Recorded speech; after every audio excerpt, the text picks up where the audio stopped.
And we're here at the MedtechVISION conference, and I'm thrilled to include Sheila Shah, who's been nice enough to sit down with us and talk a bit about the conference. Thanks for coming. Thanks for having me. Oh, that was easy. So I understand you've been here for several years, so this is not new for you, but this particular venue is new, and us being together after 3 years is certainly new, considering we've all been doing everything virtually. How does it feel being here, considering the patient keynote, and we just spent half a day with everybody? What's the vibe? Yeah, it's a great question. So I've gone to a couple of conferences this year so far, and I would say across the board, every conference has felt really vibrant, really energetic, and it's almost like you're meeting long-lost friends that you haven't seen in years and years, even though I don't know most of the people at the conference. That feeling is very much here as well. But the biggest difference, I'll say, is that it almost feels like everybody is already a friend. Everybody gets it, everybody wants to support each other, and everybody wants to learn from each other. And that feeling is different than the conference that I've been to elsewhere. Even though they've been wonderful and really educational conferences, I haven't had that feeling of, am I suddenly friends with every single person in this room? Yeah, and it's amazing how that happens organically. It's not like they announce it ahead of time that everyone has to have a good time. It's kind of festive, and it's interesting how that is. Now, how did you think of the patient keynote? How did that go for you? Because I wasn't able to hear it. Oh my gosh, I'm sorry that you weren't able to hear it because it was amazing. You know, I think it was Deb that said it. It might have been Amy, but it's rare to go to a med tech conference and actually hear from a person that's at the other end of why we do what we do, and that's wrong. Right? We really should be listening to the folks that are the beneficiaries of our innovation. And so the fact that we were able to listen about how the kind of devices and the work that we've been doing has impacted her life is just incredible. Not to mention, she was a dynamite.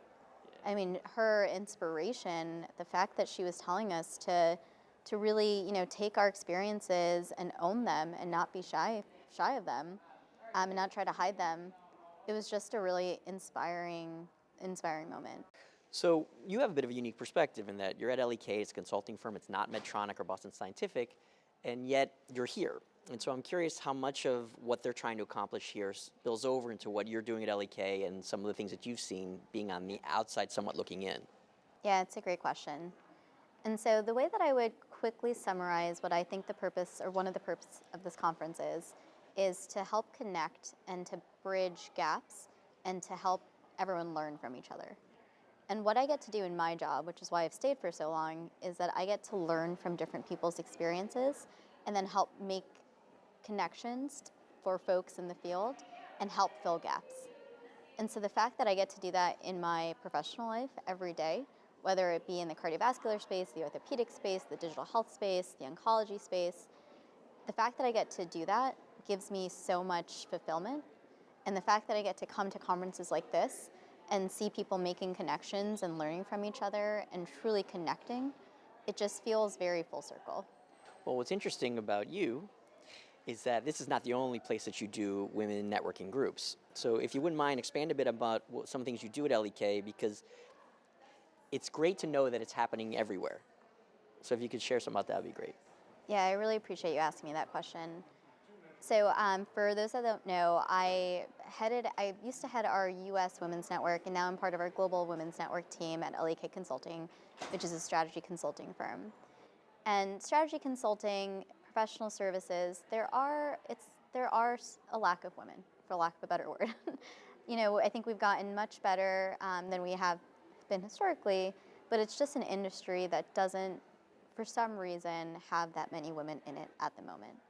And so one of the things that's really important to me on a day-to-day basis is making sure that the women in the firm have a place and have a person and have people to go to where they feel supported, they feel seen, and that they have an ability to talk about the things that are so uniquely important to them.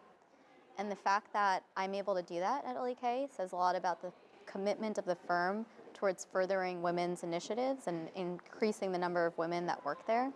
But then it also, says a lot about the fact that I'm really excited about the future.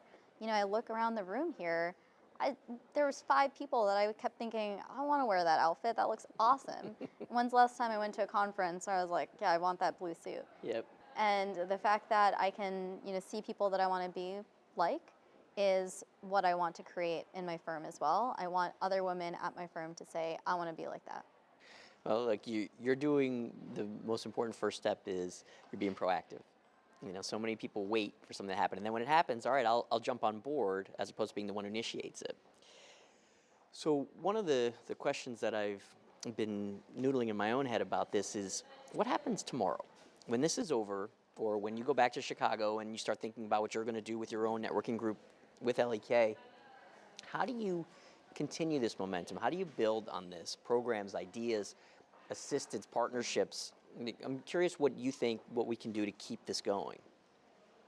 In my opinion, you just have to keep showing up. You just keep showing up. Tomorrow, there's probably going to be some sort of instance where I feel scared, or I don't feel as appreciated as my male colleagues, or there's going to be a time, probably in the not too distant future, where someone ignores what I'm saying because I look like a young Asian female.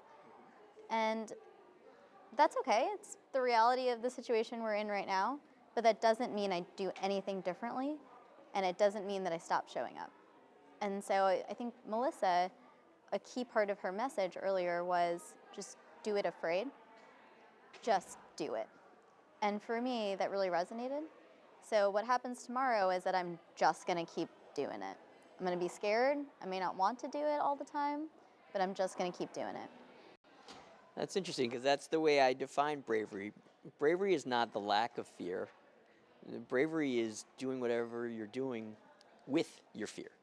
And it works both ways. As it's funny, you say what you just described yourself. When I was younger, I looked 15 years younger than everybody else. I was tiny and I had a baby face, and getting taken seriously was near impossible. Yeah. So I can totally relate. You're going to love it in about 10 years. Yeah. But I totally get Yeah. what you're saying. So one of the things that I've noticed that's pervasive here in this group, and I'm curious if it's the same thing at LEK, is this feeling of reaching back. Just saying, okay, I've gotten to the level that I'm aspiring to, whether it's partnership, CEO, on a board, taking company public, what have you.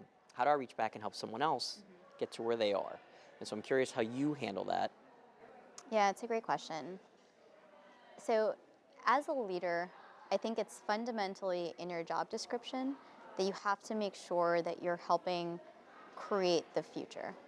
I think it's incredibly important to do that. And I've been so incredibly blessed to have such wonderful managers and bosses in my life that have helped me do that.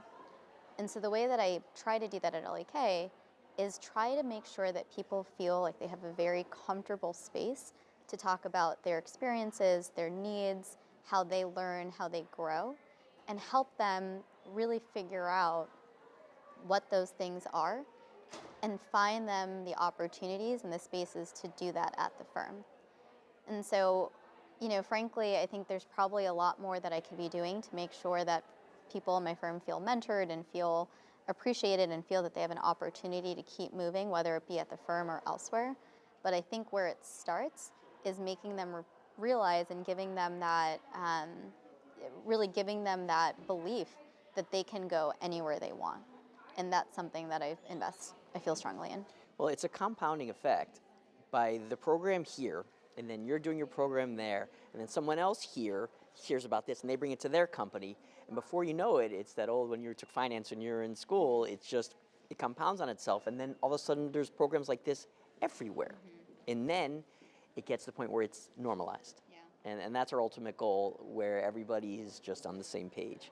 Well, look, I knew you'd be great. I appreciate you taking some time to sit with us. Yeah, of course. And thanks for taking a few minutes. Thank you so much. You're welcome. I appreciate it. Awesome.